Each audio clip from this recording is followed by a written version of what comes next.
Good evening बच्चों, कैसे हैं आप लोग। तो चलिए आज हम लोग 9th क्लास से chapter matter in our surrounding का नेक्स्ट टॉपिक करेंगे, that is latent heat. Latent heat क्या होता है? सबसे पहले हम जानेंगे लेटेंट का मतलब क्या होता है। What is the meaning of latent. Latent का मतलब होता है हिडन, यानी छिपा हुआ। जो छिपा हुआ है, किससे छिपा हुआ है भाई? थर्मोमीटर से छिपा हुआ है, जिसको आप थर्मोमीटर के थ्रू मीजर नहीं कर पा रहे हैं। वो जो हीट है that is your latent heat. The heat which is hidden from, जो छिपा हुआ है, हिडन है किससे? From thermometer. From thermometer the heat which is hidden from thermometer. लेकिन कब? During change of state of matter. During change of state of matter.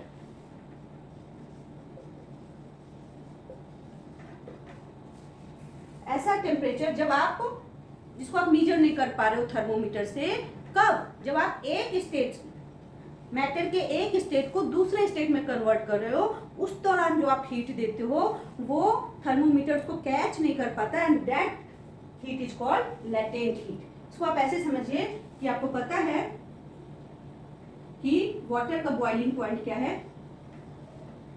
Water boiling point क्या है? Water boiling point 100 degree Celsius. ठीक है, तो आपने क्या लिया? यहाँ पे आइस लिया। You have taken ice and you are heating it. Heat कर रहे हैं तो आइस क्या हो रहा है? अभी मेल्ट हो रहा है ना, मेल्ट हो रहा है। तो अभी इसका टेम्परेचर आइस का कितना है? 0 डिग्री सेल्सियस। ठीक है, और ये टेम्परेचर धीरे धीरे, यहाँ पे आपने क्या लगा दिया? थर्मोमीटर। आपका ये है थर्मोमीटर। अभी जो थर्मोमीटर है वो आपको टेम्परेचर क्या शो कर रहा है? 0 डिग्री सेल्सियस। जब ये अभी आपने हीट करना शुरू ही किया है जस्ट, तो अभी 0 डिग्री सेल्सियस है। धीरे धीरे आपका टेम्परेचर क्या होता जाएगा? इंक्रीज होता जाएगा। 10 degree Celsius, 20 degree Celsius, 30 degree Celsius. इस तरह से आपका टेम्परेचर क्या हो रहा है? इंक्रीज हो रहा है जैसे जैसे आप हीट देते जा रहे हो। एक बार क्या हुआ कि आइस, और आइस आपका धीरे धीरे किसमें मेल्ट होता जा रहा है? वाटर में। ठीक है, तो धीरे धीरे जब टेम्परेचर जैसे ही आपका 100 डिग्री सेल्सियस हुआ, तो अब वाटर क्या करने लगा? बॉयल करने लगा। वाटर क्या होगा आपका 100 डिग्री पे? Water boils. ठीक है, वाटर बॉयल हो रहा है, और वाटर बॉयल होने का मतलब कि वाटर किसमें चेंज हो रहा है? स्टीम में। अब जब इसका वाटर किसमें चेंज हो रहा है? स्टीम में। यानी एक स्टेट से, लिक्विड स्टेट से किसमें जा रहा है? ये इसका वाटर का क्या, कौन सा स्टेट है? Liquid state. जब ये लिक्विड स्टेट से किस स्टेट में जा रहा है? गैसियस स्टेट में जा रहा है। तो अब जो टेम्परेचर है 100 डिग्री सेल्सियस के बाद टेम्परेचर इंक्रीज ही नहीं होगा। Thermometer will not show that temperature, and that is your latent heat.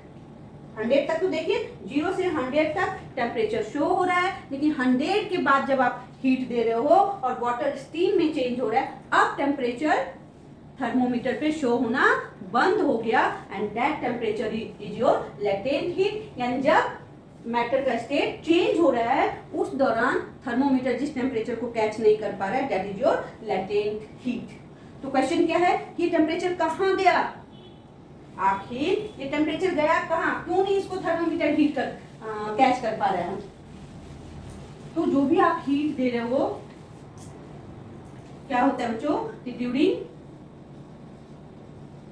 Change of state, during change of state, आप जो भी हीट देते हो, हीट प्रोवाइडेड, जो भी हम हीट दे रहे हैं, heat provided is used up. किसमें हो गया? यूज्ड अप हो गया to break the force of attraction, force of attraction between the particles।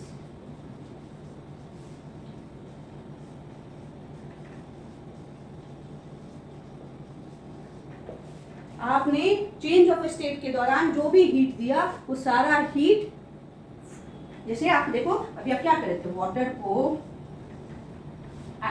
इसमें स्टीम में कन्वर्ट कर रहे हो, तो वाटर के बीच, ये वाटर का स्ट्रक्चर है, स्ट्रक्चर ऑफ वाटर। अब जब वाटर को हमने स्टीम में बदलना है तो ये जो फोर्स ऑफ अट्रैक्शन है इसको हमने क्या करना होगा, ब्रेक करना होगा। और इस ब्रेक करने के लिए हमें क्या चाहिए, एनर्जी चाहिए। तो आपने जो भी एनर्जी दी वो इस बॉन्ड को ब्रेक करने में क्या हो गया, यूज हो गया, और इसीलिए वो स्टोर नहीं हो रहा, वो यूज हो रहा है, and that's why it is hidden from the thermometer. इसीलिए थर्मोमीटर उसको कैच नहीं कर पाया।